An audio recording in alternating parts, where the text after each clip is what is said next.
বাংলাদেশের ইতিহাসে সবচাইতে সেরা বিপিএল হতে যাচ্ছে 2027 সালে জানুয়ারিতে অনুষ্ঠিত হতে যা বাংলাদেশ প্রিমিয়ার লিগ বিপিএল। আর এই বিপিএলে 5টি বিদেশি ফ্র্যাঞ্চাইজি আসতে যাচ্ছে। সেই সাথে মোট 8টি দল নিয়ে প্রথমবারের মতো এই বিপিএলটি আয়োজন করা হবে। সেই সাথে এই বিপিএলের প্রাইজ মানি দ্বিগুণ করা হবে। গতকালকে বিসিবিতে এক মিটিং হয়েছিল দীর্ঘ 3 ঘন্টার। এই মিটিংয়ের মধ্যে এই বিপিএল নিয়ে কীভাবে আয়োজন করা যায়, কি কি করতে হবে, সব কিছু নিয়ে চিন্তা ভাবনা, এক একজনের এক এক প্রশ্ন ছিল। সেই সাথে আরও একটি ভেন্যু বৃদ্ধি করা হচ্ছে। তো বিস্তারিত আপনাদেরকে জানাচ্ছি। প্রথমে আসি দলগুলো, যে 5টি বিদেশি ফ্র্যাঞ্চাইজি আসতে যাচ্ছে সেই বিষয়ে। প্রথমে আসেন, আমরা তো গতকাল আপনাদেরকে জানিয়ে দিয়েছিলাম যে দেশি 6টি যে টিম আছে সেই টিমেরই অংশীদার হতে যাচ্ছে 3টি টিম, এবং নতুন 2টি টিম আসবে বিদেশি ফ্র্যাঞ্চাইজি হিসাবে, মোট 5টি। যে কথা শোনা যাচ্ছে যে আইপিএলের দল কলকাতা নাইট রাইডার্স, শাহরুখ খানের দল, তারা চাচ্ছে যে বিপিএলে বাংলাদেশের একটি ফ্র্যাঞ্চাইজি তারা নিতে, এবং তারা বাংলাদেশের যে আগের পুরানো নাম আছে সেই নামের সাথে দলের নামটি, সেটা শেষ অংশটি তারা যোগ করবে। এবং ইতিমধ্যে গতকালকে যে মিটিং হয়েছিল সেই মিটিং থেকে অনুমোদন দিয়েছে যে বাইরের রাষ্ট্র থেকে, যে কোনো রাষ্ট্র থেকে বিদেশি ফ্র্যাঞ্চাইজি তারা চাইলে বাংলাদেশে বিপিএলে অংশগ্রহণ করতে পারে। এটা একটি অনুমোদন দিয়েছিল গতকালকে মিটিংয়ের মধ্যে। যে অনুমতিটা তামিম দিয়েছে, তামিম ইকবাল এও বলেছেন, পূর্বে যত বিপিএল হয়েছিল আমরা অনেক সময় গুঞ্জন শুনছি যে অমুক দল আসতেছে, অমুক দল আসতেছে বিদেশি ফ্র্যাঞ্চাইজি, কিন্তু বাংলাদেশে এই নিয়ে কোনো কাঠামো ছিল না, কোনো নিয়ম ছিল না। তো গতকালকার মিটিং শেষে সেই নিয়মটি করে দিয়েছে, নির্দিষ্ট সরকারে একটি কাঠামো করে দিয়েছে, যেই কাঠামোর মাধ্যমে বিদেশি ফ্র্যাঞ্চাইজিরা দলে অন্তর্ভুক্ত করতে পারবে বা দল নিতে পারবে। দ্বিতীয় আরেকটি দল, সেটাও আইপিএলের, মুম্বাই ইন্ডিয়ান্স, তারাও চাচ্ছে বিপিএল একটি দল নেওয়ার জন্য। 3 নম্বর যেই দলটি, সেটা হচ্ছে দুবাই ভিত্তিক, গত বছর এটা নিয়ে অনেক আলোচনা হয়েছিল, বাংলা টাইগার্স। তারা চাচ্ছে চট্টগ্রামের দলটি নেওয়ার জন্য।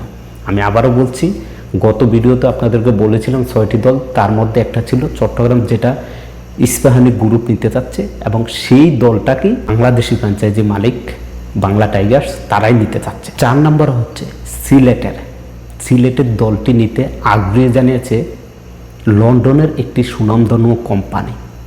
যেই কোম্পানিটি আবার পিসিএলে একটি দলের সাথে তারা যুক্ত আছে। এছাড়া বিদেশি আরেকটি ফ্র্যাঞ্চাইজি পাকিস্তানের, তবে নাম বলা হয় না, যে পাকিস্তানের পিসিএলে খেলা একটি দল, তারা না গত বছর বিপিএলে কিন্তু নোয়াখালী এক্সপ্রেস তারা অংশগ্রহণ করছিল। তো সেই নামটি চেঞ্জ করে পাকিস্তানের যে পিসিএলে অংশগ্রহণ করার যে দলটা, সেই দলটা চাচ্ছে নোয়াখালীর টিমটা নেওয়ার জন্য। তো সব মিলিয়ে প্রায় মোট 8টা টিম নিয়ে অনুষ্ঠিত হতে যাচ্ছে 2027 সালের বিপিএল। এটা মাত্র কথাবার্তা, সব কিছু পাক্কা হচ্ছে, হয়তো বা আগামী সপ্তাহের মধ্যে ফাইনাল ডিসিশন বিসিবির পক্ষ থেকে জানিয়ে দিবে। সব ফ্র্যাঞ্চাইজি মিলিয়ে যে 8টি দল বা 8টি বিভাগ থেকে দল নিতে যাচ্ছে, সেটা হচ্ছে ঢাকা থাকবে, Dhaka Capitals, Rangpur Riders, Rajshahi Warriors. এই 3টা দল কিন্তু বাংলাদেশে একবারে ফেভারিট, আপনারা সবাই জানেন। এরপর হচ্ছে ফরচুন বরিশাল, এরপর হচ্ছে কি আপনার সিলেটের যে বিদেশি দলটা আসবে তাদের নামটা রাখা হবে। সেই সাথে হচ্ছে চট্টগ্রাম টাইগার্স হবে। এটা কী হবে সেটা পরেই দেখা যাবে।